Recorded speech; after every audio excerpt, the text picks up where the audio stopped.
Do I love Obsession more than any other horror film in the world? Forever and ever and ever? Well, let's talk a little bit about it. What's your favorite scary movie? Be afraid. Be very afraid.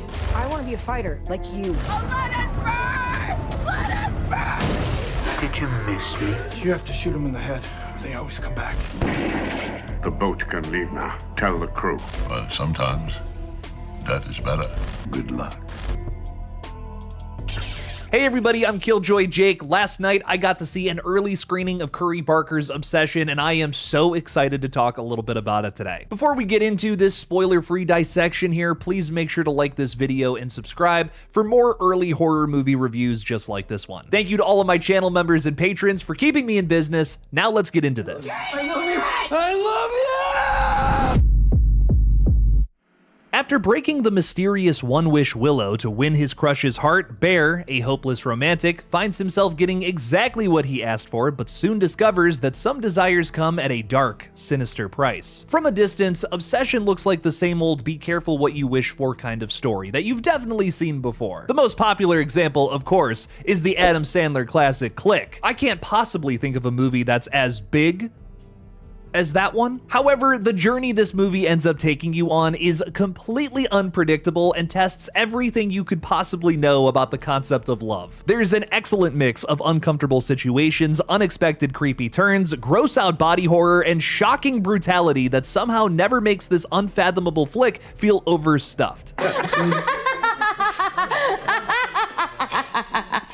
The writing is god tier on this movie. Cory Barker shows that even at a young age, he is already a master of constructing character dynamics, as every single piece of this puzzle works so perfectly to make this familiar story feel like something you've never seen before. There's little details and nuances about this friend group that make them both feel very real, yet romanticized at the same time. All four of them, Bear, Nikki, Sarah, and Ian, work at this music store just trying to set up their lives as young people. Sarah, for instance, is trying to get into a good college, where Ian kinda just wants to party. All of these little details find a way to recontextualize by the time we get to the end. The entire cast is firing on all cylinders here, giving some really grounded performances, but also finding some goofy moments when certain sequences call for levity. Cooper Tomlinson, Megan Lawless, and Michael Johnston are terrific here and deserve their flowers, but a star is born within Navarette. The next Scream Queen in the making, Navarette shows versatility unlike any other performance from an up-and-comer this year in film. She plays Nikki as this sweet, outgoing young woman who is just shy of eccentric. For instance, there's this scene early on where she cons Sarah out of $20 so she can give it to a homeless guy, and you can see Bear admiring her during this sequence. I'm gonna go get some shots.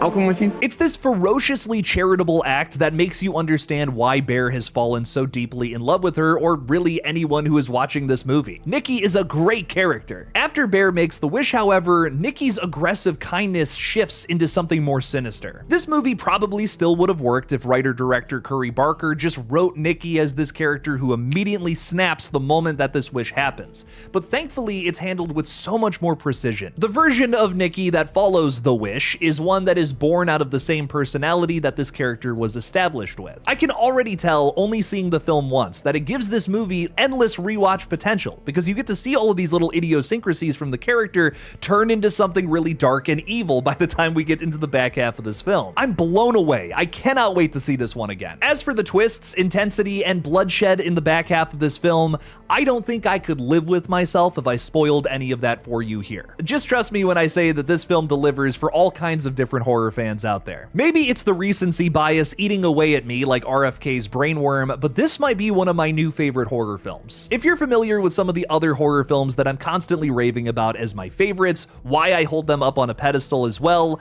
all of those elements are present here in Obsession. There are times where I'm watching some modern movies, not all, but just some, where I feel like the film doesn't get as dark as it needs to be. There's a lot of reasons for this. Maybe you just want to appeal to a wider audience. You don't want to make it so scary, maybe lean more into like the camp and fun of horror rather than the darker, scarier stuff. Obsession is not just a great standalone horror flick, but it also does a really good job of including everybody. Anyone can kind of come to this no matter what your demographic is and have a really good time watching it. it. With Curry Barker being 25 years old, I almost thought this would be a movie that would relate more towards like Gen Z or a younger crowd just in general. That's not the case here. Anyone who has struggled with relationships in general, which is pretty much all of us, can relate to or have a very bad time in a good way watching this movie. I think new and old horror fans alike will love this one, as it delivers laughs, jolts, and revolts in all the best ways possible. Curry Barker is the new horror messiah, and I am salivating at the thought of this guy doing a Texas Chainsaw Massacre. Obsession is without a doubt, and with no contest, my favorite horror film of the year thus far. I don't see anything topping this. I'm still debating on if it's my favorite from the decade so far, but it is without a doubt a contender. Here's how I would rank it amongst the other horror films I've seen this year.